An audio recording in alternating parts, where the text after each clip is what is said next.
Back in 2020, Krystian Kwarta, the Milford-on-Sea Rapist, was incarcerated for raping and assaulting a woman in the vicinity of the West Quay shopping complex.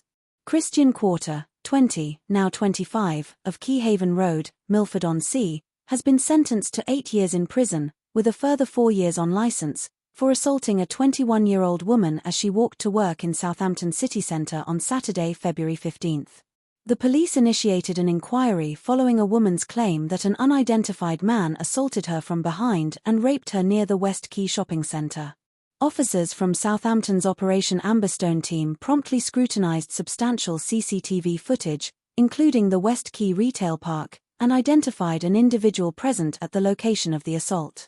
CCTV footage revealed that shortly before 8 a.m., the individual, identified as Krystian Kwarta, began to trail the woman towards the retail mall. Shortly thereafter, she was brutally assaulted and raped by him. Upon identifying the likely culprit, a comprehensive CCTV analysis was conducted, directing officers to a residence in Milford-on-Sea. Krystian Kwarta was apprehended and sent to Southampton Central police station for interrogation, where it was established that his DNA corresponded with that found at the crime scene. On the 18th of February, officers accused Kwarta of 2 counts of rape and 1 count of assault. He entered a guilty plea to the charges at Southampton Crown Court on the 20th of March and was subsequently sentenced to 8 years in prison, along with an additional 4 years on licence. Detective Sergeant Claire Ratcliffe, Deputy Senior Investigating Officer, stated, "This was a premeditated, violent assault on a young woman en route to her workplace.